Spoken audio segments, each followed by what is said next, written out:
যোৱাকালি ভাইমন্দাৰ প্ৰিমিয়াৰ শ্ব'ৰ সময়তে হঠাৎ অসমীয়া জাতীয় জীৱনৰ স্বাভিমান আৰু আৱেগ আমাৰ সকলোৰে হাৰ্টথ্ৰব জুবিন গাৰ্গ ডাঙৰীয়া হঠাৎ অসুস্থ হৈ পৰাৰ আমি খবৰ পাওঁ।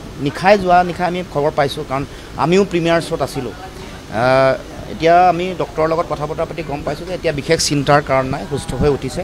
আৰু ভগৱানৰ ওচৰত আমি প্ৰাৰ্থনা কৰিছোঁ, আমি সকলোৱে সমগ্ৰ অসমবাসী ৰাইজৰ হৈ, যাতে জুবিন গাৰ্গ ডাঙৰীয়া পুনৰ সুস্থ হৈ আমাৰ মাজলৈ আহে, গান গাবলৈ, নতুন সৃষ্টি কৰিবলৈ আৰু জাতিক জগাবলৈ।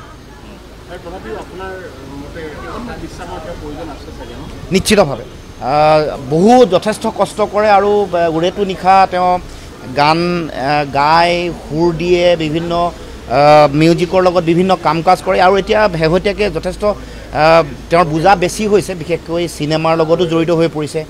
গতিকে অকণমান কিছু জিৰণিৰ প্ৰয়োজনীয়তা আছে। গতিকে আমি সংবাদ মাধ্যমৰ যোগেদিয়ে জুবিন গাৰ্গ ডাঙৰীয়াক আহ্বান জনাইছোঁ, অকণমান যাতে জিৰণিও লৈ স্বাস্থ্যৰ কথাও যাতে লক্ষ্য ৰাখে, কাৰণ দেহা থাকিলেহে বেহা, নহয় জানো?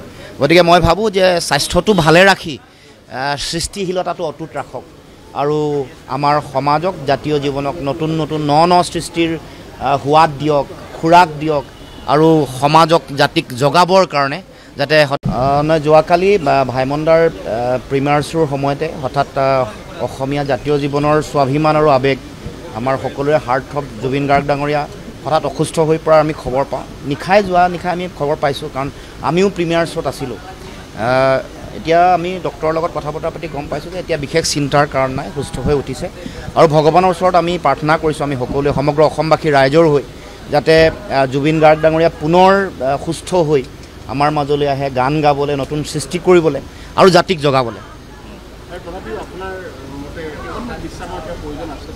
নিশ্চিতভাৱে যথেষ্ট কষ্ট কৰে আৰু উৰেটো নিশা তেওঁ গান গাই, সুৰ দিয়ে, বিভিন্ন মিউজিকৰ লগত বিভিন্ন কাম কাজ কৰে। আৰু এতিয়া শেহতীয়াকৈ যথেষ্ট তেওঁৰ বোজা বেছি হৈছে, বিশেষকৈ চিনেমাৰ লগতো জড়িত হৈ পৰিছে।